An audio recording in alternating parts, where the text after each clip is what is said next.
Hey folks, it's Jim from the Movie One, and this is a video response to Cassidy of the Videoclerks and his video about the Oscar nominations and his thoughts on it. And check out his channel. I'll have probably two links below to both of his channels, one of which he owns separately. He does pretty much what I do. He reviews movies, and he does more than that as well. And check out his channel, subscribe. I've been following him for, I want to say, like maybe a year or so. Anyway, his video was about the Oscar nominations, and he asked the question if he thought he was being too tough on some of the nominees and the choices that the Academy picked. To answer your question, Cassidy, I don't think you're being too tough. I think this is one of the most boring, most conservative, safest years for nominees. I'm not going to go through every category. My YouTube partner Tom and I will probably have a video at some point in the next month or so regarding our predictions as to what we think will win, and I'll elaborate more on my thoughts on some of these nominations. I just know if I try to go through more, if I go through one category, it'll be another category and then another category. But overall, I think the Best Picture category reflects a lot of these, most of the nominees in other categories as well, and that they picked really safe, kind of dull choices. I mean, if you look at the Best Actress category in particular, really safe picks there.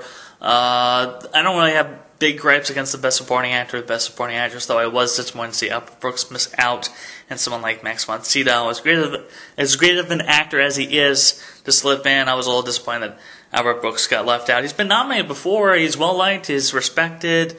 I don't really know why he didn't get a nomination.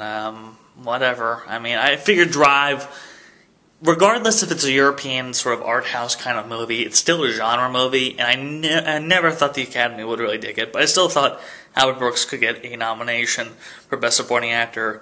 He missed out, even though he's been getting nominated almost across the board from other associations, whatever. But yeah, a lot of really kind of safe and boring choices regarding a lot of some of the acting categories. A lot of them are quite good too. The writing and the writing categories are fine. The technical categories, there are some interesting inclusions, and there's a couple of films that missed out that I don't think should have. Tinker Tailor Soldier Spy should have easily gone in for Art Direction, but I was happy here. The only pretty damn good surprise was Gary Oldman getting nominated for Tinker Tailor Soldier Spy. He hasn't been getting that much love this season, and it's a quiet, kind of subdued performance in a big ensemble in a genre movie. It might be a kind of a somewhat of a serious genre movie with not that much action in it, but it's still a genre movie, and I was glad to see Gary Oldman finally get a nomination. I don't care if it was a consolation nomination for his work for all these years. I'm just glad to see him finally nominated. But regarding the Best Picture category, just the most boring list of nominees. Really, really dull. The Descendants, to be honest, the more I think about it, the more, even though I did like it initially, the more I think about it, the more I didn't really care for it.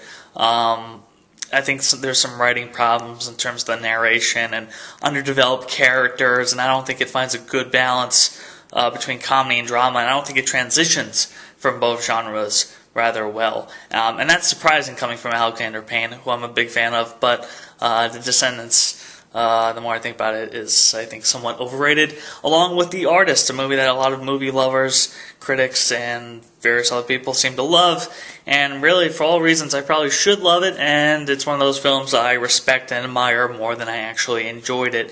It's a little thin on story, not a bad movie, but I just don't love it. I'm content with Hugo, Moneyball, Midnight in Paris. Regardless of whatever you think of Tree of Life, it still is an ambitious, poetic, flawed, and beautiful movie, and like I said, it's ambitious, and we need to see that more in Hollywood, and I'm surprised it actually got in.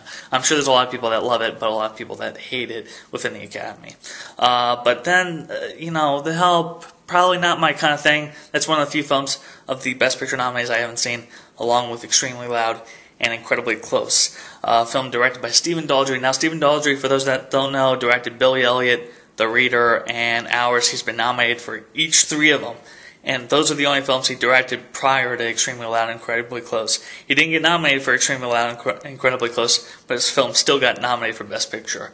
They loved Audrey. I don't really know why. I did kind of like The Hours, but I thought The Reader was forgettable. I don't really remember all of Billy Elliot. I don't think I've actually seen that from beginning to end. But anyway, I haven't seen Extremely Loud and Incredibly Close, so maybe I can't comment. I actually have read the book like 2 or 3 years ago. But that movie it's Oscar bait, and they went for it. You know what I mean? They're like, yeah, this is upper alley. You think it's upper alley, and you're right, it is. So we're going to nominate it. And something like despite whatever reviews it had. And then something like War Horse. I know a lot of people love that movie too. It's quite the crowd pleaser, but to be honest, for me, it was kind of boring. I mean, it's Spielberg on autopilot. So overall, first off, I thought there might be, 7 nominees, because now they're doing the 5 to 10 nominees. I thought there might be 7.